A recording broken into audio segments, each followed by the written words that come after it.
Hello guys, welcome back to the channel. It's our family vlogs. For short video lang po tayo, no? Ito na po napakagandang sintabo guys, no? BSP series Republika ng Pilipinas Centennial Year, no? With mint mark.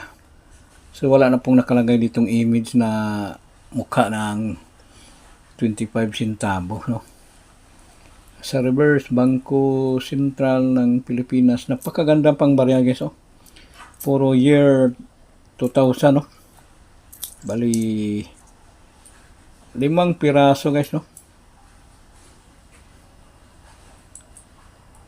Yan, oh. So, halos uncirculated lahat, no?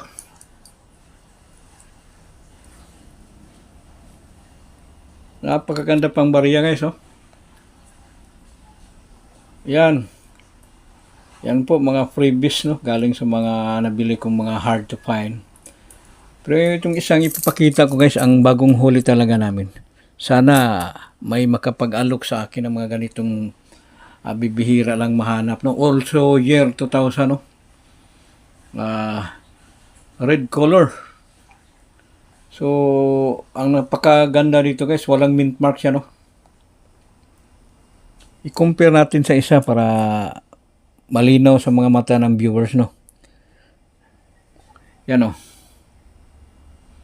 Itong mga klaseng year o kung talagang nagbubuo, talagang hard to find condition, no? Mga ganitong klaseng condition, talagang mahirap na hanapin, lalo sa mga baguhan, no?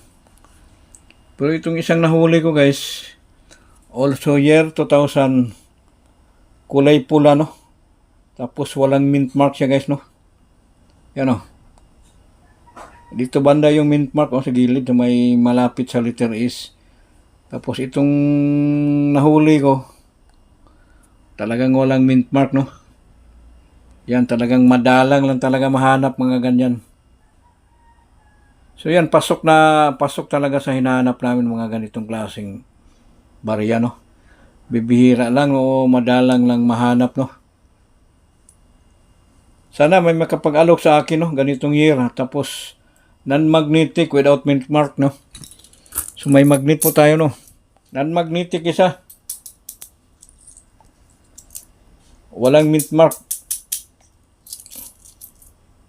So yan lang po guys, no? Short video lang muna tayo, no?